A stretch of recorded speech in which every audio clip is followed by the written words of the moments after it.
Assalamualaikum, 1, 2, 3, kenok-kenok. Kembali lagi dalam acara saya, Hanif Rahmat, kenok-kenok. Dalam podcast bersama 3 narasumber untuk sharing mengenai bisnis online. Nah, saya memanggil narasumber yang pertama, yaitu ahli dalam agama. Kesehariannya kayaknya memantau agama sih. Dia juga lulusan Universitas Al-Azhar Kairo. Ya, kita kenalin Mbak Brina Kurnia Hana. Terima kasih, Mas.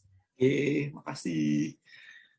Selanjutnya kita mengundang juga narasumber yang kedua sebagai pengusaha dalam bisnisnya. Nanti kita tanya-tanya mengenai bisnisnya yang isunya dulu tuh dia pernah drop out gara-gara terlalu menekuni usaha ya. Kita kenalin Muhammad Yuga Kurniawan. Halo, Mas. Mas. Selanjutnya narasumber ketiga kita undang juga sebagai ya masih ukuran pelajar sih, mahasiswi lah, udah di atasnya pelajar lah, mahasiswi kedokteran yang suka belanja online, yang katanya nggak ada kesibukan, isunya sih nggak tahu sih, nanti kita tanya lebih lanjut lah. Kita ya namanya Febrianti Ayu Puspitasari.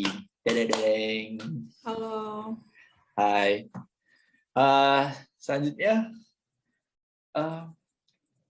gimana kabarnya Mbak Brina? Alhamdulillah baik, Mas. Ya, untuk aktivitasnya sekarang apa ya, Mbak?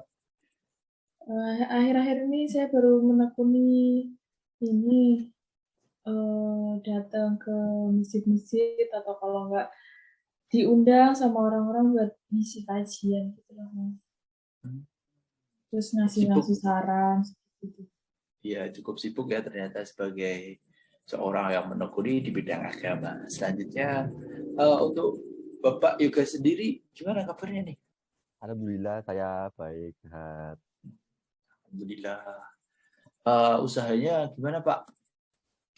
Apa aktivitas kesehariannya? Keseharian saya sih seperti biasa, masih mengurusi bisnis yang saya lakukan. Ya, semoga lancar saja ya, Pak. Selanjutnya, Mbak Riri sendiri gimana nih kabarnya? Alhamdulillah sehat ya Mas Hanif. Mas Hanif sendiri apa kabar Mas? Alhamdulillah. Insya Allah sehat. Alhamdulillah. Alhamdulillah Mas. Selanjutnya untuk kabar aktivitas yang dilakukan oleh mahasiswi kedokteran nih akhir-akhir ini apa? Kayaknya teman saya yang mahasiswa kedokteran pada bingung nih ngurusi blog. Kalau Mbak Riri sendiri? Kalau saya sendiri lagi pusing sama ujian ya Mas ya. Lagi ngadepin ujian-ujian di kedokteran. Tapi alhamdulillah udah mau selesai ujiannya. Alhamdulillah, semoga dapat nilai yang memuaskan lah ya. Amin, Mas. Menurut info yang saya dapatkan kan Bapak Yoga ini sedang usaha. Nah, usaha Bapak Yoga itu seperti apa ya, Pak? Jadi saya itu ada usaha, punya usaha jualan sepatu. Ya. Jenisnya? Untuk jenisnya banyak, ada sepatu olahraga, sepatu gunung, sepatu untuk jalan-jalan biasa juga ada. Nah, kan dari cerita yang saya dengar kan Bapak tuh dulu pernah di drop out kan. Nah, sembari menjalankan usaha ini, nah alasan Bapak mendirikan usaha sepatu ini? Karena itu sepatu itu kan salah satu fashion yang banyak digemari oleh masyarakat ya. Jadi pasarnya itu luas, jadi lumayan lah untung. Menguntungkan berarti ya Pak? Bukan. Alhamdulillah. Untuk merek sepatu yang Bapak jual apa aja ya Pak? Untuk merek banyak, ada Nike, ada Adidas, ada Puma, ada New Era, masih banyak lah yang lain. Ya. Harganya berapa Pak kalau boleh tahu? Dulu itu saya sempat ngejual sepatu Nike jenis Air Force One yang low sneakers harga 500.000. Dengan iming-iming itu speknya original lah. Ya supaya laku lah Pak, tahu lah. Kan udah masyarakat itu udah tergiur sama harga yang murah. Sama saya itu juga dukung dengan gambar yang bagus dan menarik biar lebih menarik minatnya lah. Oh, berarti intinya di ini ya Pak, apa gambar yang bagus dan menarik ya kalau jualan online. Ya, sama harga yang murah Pak. Jangan lupa itu. Oh iya. Ya, siapa? Untuk iming-iming harga dan kualitas yang Bapak itu tuh dengan kualitas dengan originalnya, apakah yang beli produk Bapak tuh banyak? Ya, banyak jelas lah kan.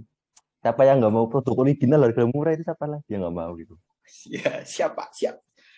Untuk ini apa namanya? Kan tadi Bapak kan jelasinnya cuma produk Nike kan, padahal yang Bapak jual kan mereknya banyak. Nah, boleh dijelasin lebih lanjut nggak Pak mengenai sepatu-sepatu yang dijual?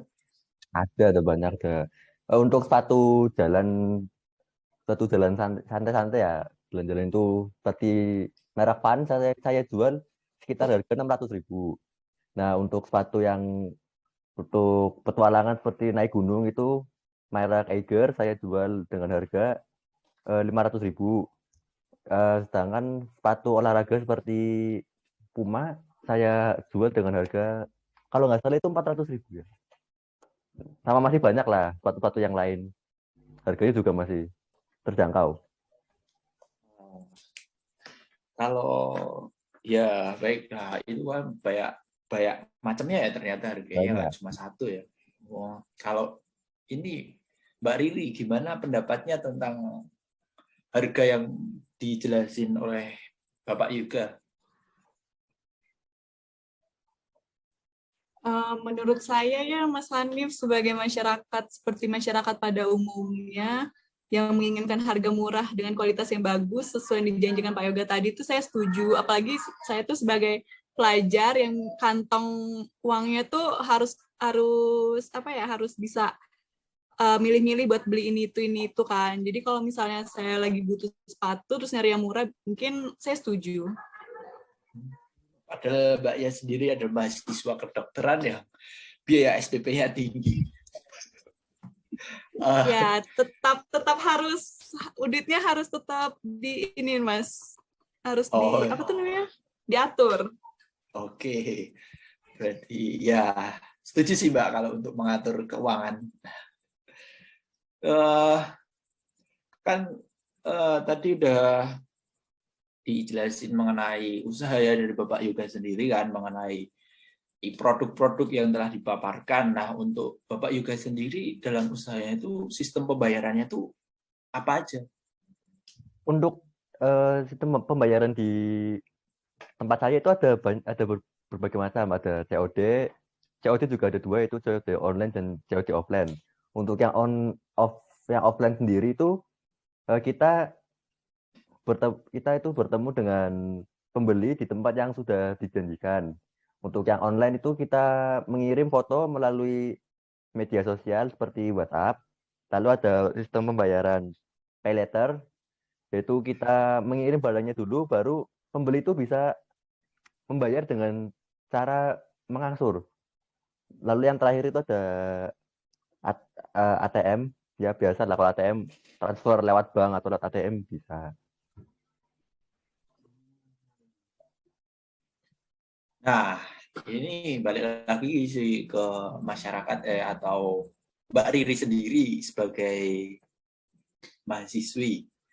Dari pemaparan yang telah dijelasin oleh Bapak Yuga mengenai sistem pembayaran, Mbak Riri lebih prefer kemana ya untuk pembayarannya? Atau sering dilakukan yang mana?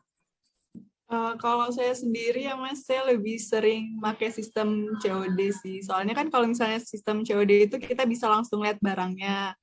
Apalagi saya lebih milih yang COD-nya yang offline ya, jadi bisa langsung lihat barangnya. Terus kalau misalnya saya setuju saya bayar, kalau nggak setuju saya nggak jadi bayar. Gitu.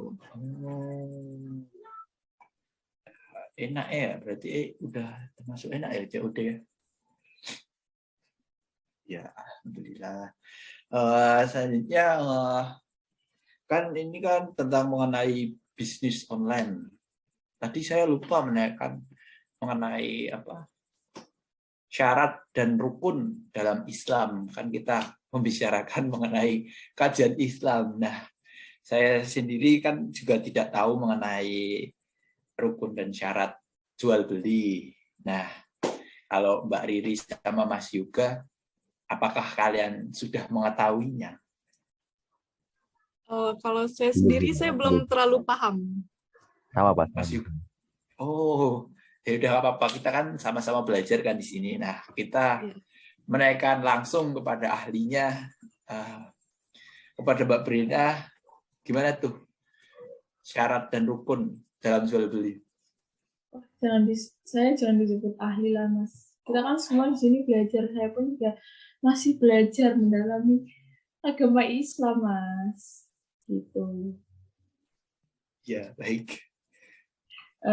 Jadi gini, saya mau jelasin dikit rukun sama syaratnya jual beli yang saya tahu, yang telah saya pelajari selama ini ya di Islam itu sendiri. Kalau rukunnya itu tuh ada 3. Yang pertama itu al-aqidan, al-maqud, sama sigot akad. Kalau al-aqidan itu tuh para pihak itu melakukan jual beli, ada penjual sama ada pembelinya. Kalau al-maqud alaih itu media yang menjadi objek transaksi, ada barang sama ada jasanya. Kalau zigot akad itu ucapan lisan atau tulisan yang mengisyaratkan para pihak secara sama-sama ridho melakukan keinginan buat transaksi. Terus kalau buat syaratnya itu tuh dia dilakukan saling ridho. Itu juga udah dijelasin tuh di surat An-Nisa ayat 29. Terus ada para pihak mampu bertransaksi. Ada 3 syarat. Orang disebut mampu bertransaksi itu dia balik, berakal, sama rosyid. Rosyid itu dewasa. Terus ada pihak yang melakukan akad harus pemilik atau punya izin dari pemilik. Itu juga udah dijelasin tuh di hadis riwayat Ahmad. Janganlah kamu jual barang yang bukan milikmu. Tuh, itu paling penting sih. Terus ada barang yang dijual manfaatnya mubah. Ada di hadis riwayat juga Baihaqi, apabila Allah mengharamkan sekelompok kaum untuk makan sesuatu, maka Allah haramkan juga hasil jual belinya. Terus barang memungkinkan untuk diserah terimakan. Barang yang masih peluang tidak boleh disebut goror. Dan sedangkan barang harus diketahui ketika akad. Barang yang ada tapi nggak jelas kriterianya itu namanya jahalah. Terus ada juga harga itu ditentukan saat ketika akad antara penjual dan pembeli. Itu. Semisal nih Mbak, kalau salah satu rukun atau syaratnya tidak memenuhi, apakah jual beli dikatakan bisa gitu? Apa maksudnya halal gitu? Kalau salah satunya nggak ada? Ya itu kalau menurut Islam sendiri ya haram Mas. Tapi kalau itu kan balik lagi ke orangnya masing-masing. Orang itu mau pilih yang mana. Kalau dia mau pilih yang halal ya sesuai sama rukun dan syaratnya. Tapi kalau mau memilih yang haram, terus yang riskan, yang ada risikonya ya itu tadi tidak nggak ada di rukun sama syaratnya.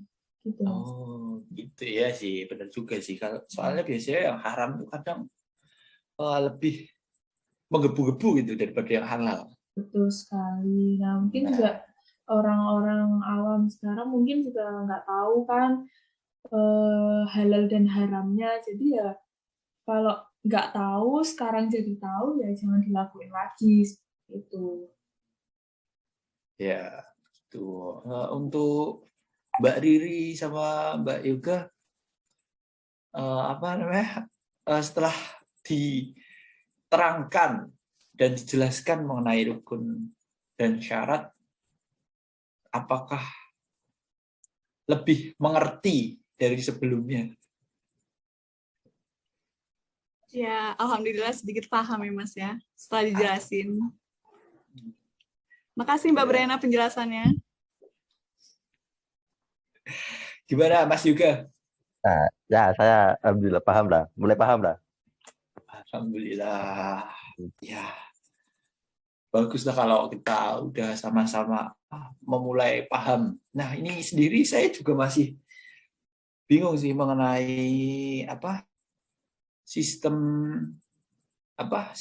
pembayaran dalam Islam, terutama COD sama pay later sih. Untuk COD sendiri, menurut pandangan Islam tuh gimana ya Mbak Brena? Kalau yang saya tahu ya, yang saya pelajari selama ini itu, kalau sistem COD menurut agama itu ada dua pandangan. Ada yang manual sama yang lewat aplikasi. Kalau manual itu biasanya terjadi dalam jual beli di sosmed. Misal contohnya kayak di Facebook tuh kan rame tuh kayak orang jualan motor, orang jualan hewan kan pasti laris banget kan itu. Terus ada di WhatsApp, ada di ya sosmed lah. Terus COD yang manual tuh umumnya tuh terjadi di satu kota. Misal penjual sama pembeli itu sama-sama di kota Jogja atau mungkin ya kota yang sama lah. Gitu. Terus kemudian si penjual sama pembeli itu tadi menyepakati tempat ketentuan buat COD. Terus kalau ketika barang diperlihatkan kepada pembeli, pembeli juga diberikan hak buat memilih antara mau melanjutkan membeli atau bisa membatalkan. Kalau kalau pandangan COD lewat aplikasi, dia itu saat terjadinya akad jual beli online, pihak penjual dan pembeli itu sama-sama utang. Karena penjual belum menyerahkan barangnya, karena masih dikirim sama si ekspedisi, dan si pembeli juga belum membayar uangnya, karena nunggu barangnya itu datang ke rumahnya. Dan itu juga udah dijelasin tuh dalil keharamannya. Rasulullah pernah bersabda, yang artinya Rasulullah telah melarang jual beli di mana penjual dan pembeli sama-sama tidak tunai. Yang menjadikan COD ini haram itu karena pembeli tidak diberi hak khiyar atau hak untuk memilih antara melanjutkan membeli atau membatalkan yang dia beli tadi. Terus kemudian barang yang sudah diterima di rumah pembeli, maka pembeli harus sepakat dan membayar barang tersebut kepada kurir. Nggak bisa dibatalin. Padahal transaksi jual beli dalam Islam itu pembeli harus diberi hak khiyar atau pilihan antara melanjutkan membeli atau bisa membatalkan. Pada saat barang itu diperlihatkan ke si pembeli itu tadi. Kayak gitu. Yang saya tahu ya. Oh iya. Setelah dijelasin tentang pembayaran, jadi Mbak Riri, apakah ada pertanyaan atau kesimpulannya bagaimana ya, Mbak? Oh, nggak ada pertanyaan sih Mas, cukup. Oh, cukup. Berarti kalau dari Mas Yoga sendiri? Kalau saya sih ya sama, belum ada pertanyaan lah. Oh, belum. Setelah panjang lebar tadi, kesimpulannya apa ya, Mbak Brenda? Saya agak kurang begitu yakin gitu akan kesimpulan dengan sistem pembayaran COD. Ya, kita kalau ngelakuin pembayaran terutama COD itu ya lebih baik memilih COD langsung aja. Jadi jangan lewat aplikasi. Takutnya kalau lewat aplikasi mungkin ada yang halal. Cuman kan kita nggak tahu ya. Nanti daripada jatuhnya haram, lebih baik kita milihnya COD secara langsung aja. Malah kita kan juga bisa lihat tuh barangnya. kita bisa lihat barangnya itu, wah ada yang rusak nih, wah ada yang ini, kan bisa langsung minta tuker bisa. Nah, sedangkan kalau lewat aplikasi kan, misal kita ngechatin yang punya, misal penjualnya, saya beli sepatu ke Mas Yoga, terus ukurannya ada yang nggak sesuai, atau ternyata warnanya bladus atau gimana gitu kan. Terus saya minta tuker ke Mas Yoga, Mas. Terus kan kebanyakan kan pasti apa ya, penjual itu kan slow respon atau gimana, atau sengaja seperti itu. Jadi lebih baik ya mending offline aja, COD-nya ketemu langsung. Gitu ya, intinya lebih biar nggak beresiko lebih tinggi, mending ke COD ya. Iya. Ya, untuk selanjutnya itu saya juga ingin menanyakan mengenai sistem pembayaran yang lain, yang seperti apa, pay later. Kan saya agak kurang paham nih mengenai sistem pay later sendiri menurut Islam. Gimana tuh, Mbak? Kalau menurut saya ya, pay later itu menurut pandangan agama Islam kan membeli barang dengan pembayaran dengan cara dicicil atau diangsur. Nah, hukumnya itu mubah, masih diperbolehkan. Umumnya itu di dalam pembayaran secara kredit, nyicil, atau ngangsur itu harga barang tuh biasanya akan dinaikkan menjadi beberapa persen lebih mahal dari harga normalnya. Nah, selama kenaikan harga itu dianggap wajar, sudah dijelaskan di awal transaksi bahwa harganya menjadi sekian. Dan nggak ada yang mengalami penambahan atau pengurangan harga ketika dicicil di kemudian hari, maka hukumnya ya tetap mubah atau alias diperbolehkan. Tapi kalau fakta kredit di bank ataupun di pay later, atau di pay later tuh biasanya kan di e-commerce ya. Nah, itu tuh nggak sesederhana itu sebenarnya. Di sana tuh ada syarat ketentuannya juga, termasuk di dalamnya itu ada bunga sekian persen untuk pembayaran di bulan berikutnya. Ada juga bunga membuat metode pembayaran pay later yang hukumnya haram karena itu riba. Terus keharaman pay later itu sendiri, adanya denda jika telat membayar. Mungkin ada e-commerce yang benar-benar nyediain pay later dengan bunga 0%. Tapi biasanya e-commerce itu punya aturan sendiri. Kalau telat bayar cicilan, e-commerce tuh bakal ngasih denda berupa tambahan biaya ke si pembelinya itu tadi, dan berusaha buat selalu bayar cicilan. Maaf saya salah menjelaskan karena agak grogi ya Mas ya, mohon maaf sekali. Iya, nggak apa-apa, Mbak. Dimaklumi. Saya boleh lanjutkan lagi? Ya, boleh silakan. Nah, jadi si pay later itu tadi itu punya aturan, kalau telat bayar cicilan, maka e-commerce itu memberikan denda berupa tambahan biaya, dan denda itu termasuk riba. Sekalipun ada yang menggunakan pay later dan berusaha buat selalu bayar cicilan tepat waktu sehingga nggak kena denda, tetap aja itu haram. Kenapa? Soalnya dalam Islam, hukum suatu muamalah ditentukan oleh akad di awal. Karena aturan di awal itu udah ditetapkan bahwa jika telat bayar akan dapat denda. Sekalipun nggak pernah dapat denda, tetap saja itu hukumnya haram. Kayak gitu. Gitu. Intinya tuh pay later tuh tetap haram. Nggak seperti COD tadi yang dibagi jadi dua macam. Iya, Mas. Untuk ATM sendiri kan saya pernah baca kalau ATM memang halal kan. Nah, ya emang halal sih harusnya karena emang langsung bayar gitu kan. Bener nggak sih, Mbak? Iya, kalau ATM itu emang halal. Karena si ATM itu sendiri itu kan nggak punya transaksi hutang piutang seperti pay later tadi.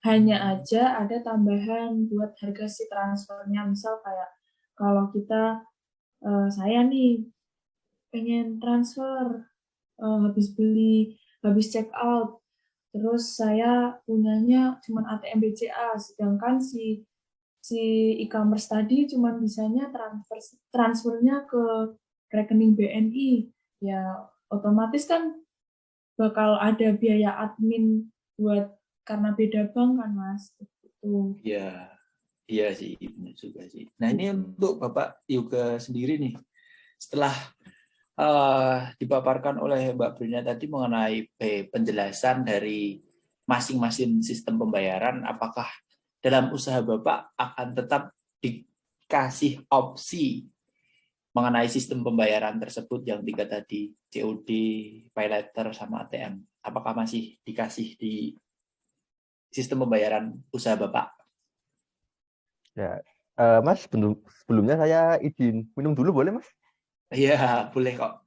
Kita slow aja di sini kan. Kita sharing. Ya, oke. Untuk itu saya tetap ngasih itulah apa ya, metode pembayaran yang lain. Ya, cuman setelah mendengarkan penjelasan itu mungkin sedikit dikurangi lah mungkin. Sedikit dikurangin. Kan saya juga nyari yang menguntungkan buat penjual lah, Pak. Kalau nggak untung, Iya. gimana buat makan itu mencukupi kebutuhan sehari-hari kan susah. Iya, Pak. Zaman Tapi sekarang. kalau semisal pendapatan dari uang haram kan nanti makannya jadi nggak sah gitu. Iya, Nah, Gitu sih, Pak. itu Saran. saya juga di situ mau ngomong itu. ya, Oh, bahkan Kalau saya kan diterusin terus kan nanti anak istrinya dikasih makan yang ya, haram makanya kan bahasa saya, malah nggak baik, Pak.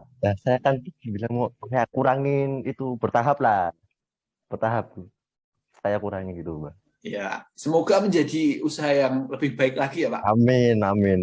Nah, Doakan iya, saja. amin. Nah, ini saya mau nanya ke Mbak Riri nih tentang kan tadi udah jawab kan sistem yang paling gampang tuh sistem COD. Nah, setelah dipaparkan oleh Mbak Brina tadi tentang sistem COD, apakah Mbak Riri tetap melanjutkan pembayaran melalui COD? Karena selama ini saya makainya sistem COD, udah kebiasa COD, jadi mungkin setelah tahu penjelasan dari Mbak Brena atau Umi Brena tadi ini, mungkin untuk kedepannya saya bakal ganti sistem bayarnya jadi bayar lewat ATM, transfer lewat ATM. Apalagi kalau misalnya ada yang banking, lebih mudah. Ya, saya lewat ATM, insya Allah. Oh, kalau ini Mak, semisal kan Mbaknya itu pengen barang ini kan, tapi Mbak Riri nggak punya duit, apakah tetap kayak melakukan pay letter yang udah tahu haram atau kayak nanti dululah nunggu sampai punya duit gitu? Oh, udah jelas dong Mas, jawabannya nanti dulu, nunggu sampai punya duit dulu. Daripada beli tapi nggak mampu Mas, mending nanti. Oh iya, siap Mbak. Ini kan Mas juga tadi kan udah udah memberitahu kan kalau barang produk yang Mas juga miliki itu harganya itu masuk di masyarakat tapi kualitasnya juga tinggi, maksudnya tuh original. Nah, konsumen tuh tahu produknya tuh original dari mana ya, Mas? Untuk tahu, saya akan meyakinkan ya kepada pembeli kalau ini produknya original, sama seperti yang dijual di toko-toko resmi. Cuman kalau kami kan langsung dari pabriknya gitu, Mas. Jadi ada harga yang sedikit lebih murah lah. Oh iya, paham. Berarti kalau semisal kan ini, semisal customer Bapak tuh sedaerah, kalau semisal diajak buat COD manual, apakah dari Bapaknya sendiri setuju atau tidak ya? Ya, saya sendiri sih setuju aja kan. Harus siap lah pedagang untuk COD. Cuman ya yang penting pembeli jangan minta yang aneh-aneh aja gitu, Mas. Kalau saya siap-siap aja. Saya boleh nanya nggak Mas ini ke Pak Yoga ini? Iya, silakan. Ini kan sharing. Kalau misal nih si pembelinya tadi misal dari Jakarta atau dari Tangerang ya, bapaknya di Jogja, mau COD langsung nggak? Kira-kira? Kalau itu sih untuk saya cuma mau aja, cuman untuk menghemat waktu ya kan masih banyak urusan lah. Yang lebih penting itu bisa lewat media sosial kan WhatsApp sekarang ada WhatsApp atau lewat Telegram bisa gitu. Atau mau telepon video call bisa. Video call kan bisa secara langsung, jadi langsung aja gitu. Sama aja lah. Ya, berarti sebenarnya tuh ini ya, saya cuma mau menambahkan aja. Iya, iya. Kalau kita belanja online tuh sebenarnya masih banyak pro kontranya, karena yaitu tadi mungkin masalah waktu dan jarak itu tadi. Gitu. Seperti itu. Kalau menurut Mbak Riri sendiri, Mas, gimana, saya mau nanya ke Mas Oh, Yoga, iya, boleh nggak, Mas? nanya dulu juga nggak apa-apa, boleh kok. Oh ya, gini Mas Yoga. Mas Yoga sering, Mas Yoga kan penjual nih. Sering banyak banget konsumen yang bayarnya sistem COD, Mas ya. Kenapa, Mbak? Kalem dulu, Mbak. Kalem dulu deh. Iya, santai. Tenang, slow. Dulu. Apa kita perlu peregangan dulu kah? Senam. Boleh. Ini Biar obrolannya terlalu ngomongnya dalam tuh ini. slow. Obrolannya terlalu dalam. Mungkin gugup tanyanya ya, Mas, itu mungkin jangan dulu. Jadi Mas Yoga sering nggak sih kayak mengalami kerugian, apalagi kalau misalnya yang sedaerah gitu, minta ketemu COD, ternyata barangnya nggak sesuai ekspektasi kan, jadi Masnya bolak-balik, apa ya, kayak rugi aja gitu, udah nemuin jauh-jauh, ternyata dia nggak jadi dibeli, abis itu kalau misalnya terus juga kayak Masnya udah ngirim paket ke luar kota, abis itu orangnya nggak jadi bayar gitu, Masnya sering mengalami kerugian gitu nggak sih sebenarnya? Ya kalau itu ya sering lah, cuman nggak terlalu sering, tak pernah, cuman nggak terlalu sering lah. Maaf ya Mas, saya lanjutkan tadi. Iya, nggak apa-apa, silakan. Saya mau nanya nih ke Pak Yoga. Kan tadi kalau misal COD-nya pilih offline nih, ketemu langsung, Ya. kan nggak mungkin tuh Bapak datengin orang-orang satu-satu kan. Misal ada 100 di hari itu yang beli gitu, Bapak nggak punya pegawai atau gimana? Ya kalau itu sih jelas ya, nanti saya kasih ke pegawainya untuk COD lah. Cuman saya juga nggak mau cuman diam gitu kan, saya membangunin dari nol. Saya juga harus saya sama kayak pegawai lah, cuman ya porsinya sedikit, nggak banyak-banyak gitu mungkin. Ya berarti bisa lah ya Pak, kalau misal COD-nya tuh mungkin kalau yang sekota sama Bapak lebih baik ya COD langsung gitu. Ya bisa langsung lah ketemu. Allah halal. Berarti seperti yang dipaparkan, seperti yang pertanyaan yang sudah diajukan kepada Bapak, rata-rata pembeli Bapak tuh lebih suka COD ya Pak? Kalau selama ini sih lebih sukanya COD, cuman COD-nya itu online, jadi cukup lewat chat WhatsApp saja udah langsung setuju gitu. Langsung beli. Iya.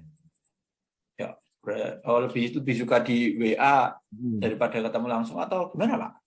Lebih suka di WA karena kan kalau dilihat itu asalnya itu pembeli saya itu dari luar kota semua, dari luar kotanya saya, luar kota, jadi mungkin untuk menghemat waktu, biaya sama tenaga gitu.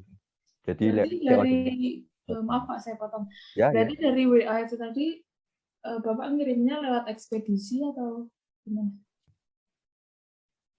Kalau sudah COD lewat, ya lewat. Kalau sudah COD lewat WA, saya kirimnya pakai ekspedisi itu, paket JNE, JNT gitu.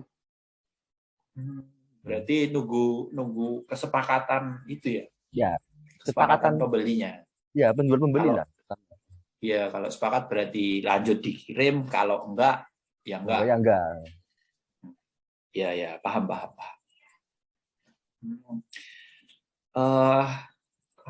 Ini kan udah banyak pertanyaan yang udah saya ajukan dan narasumber yang lain. Jadi saya ingin memberikan kesimpulan mengenai pembicaraan kali ini. Nah, kesimpulan yang dapat diambil itu mengenai bisnis online adalah ketika kita membeli suatu barang yang bentuknya online, alangkah baiknya kita memilih sistem pembayaran yang sudah dianjurkan dalam agama Islam. Seperti contohnya COD manual. COD manual sendiri kan ketemu antara penjual dan pembeli secara langsung sehingga bisa terjadi kesepakatan. Nah, yang kedua menggunakan ATM untuk pembayarannya sendiri. Nah, untuk pay later sangat tidak dianjurkan karena mengandung bunga dan haram juga. Nah, ya sebaiknya sih balik ke orangnya masing-masing sih. Kalau pengen dapat dosa ya silahkan pakai yang haram. Kalau pengen dapat pahala atau sesuai tuntunan ya pakai yang halal. Itu aja sih kesimpulannya. Nah, udah selesai sih untuk pembicaraan selanjutnya. Nanti ada lagi sih, tapi di lain waktu ya. Gimana nih? Bisa nggak kalian? Insya Allah lah, Pak. Ya, insya Allah. Insya Allah ya Pak ya. Jadi atas Ya, dua lah. Iya, siap-siap. Nanti saya undang lagi kok untuk pembahasan yang kedua mengenai bisnis online yang lebih mengkerucut gitu. Terima kasih loh Pak. Oke Pak, siap Pak, siap. Ya, Penting duit cair. ya ini. Ya nanti untuk urusan komisi di belakang lah kita lah ya. Ya, siap. Iya, siap.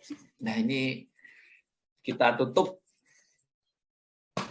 podcast untuk yang pertama ini dengan mengucapkan hamdalah.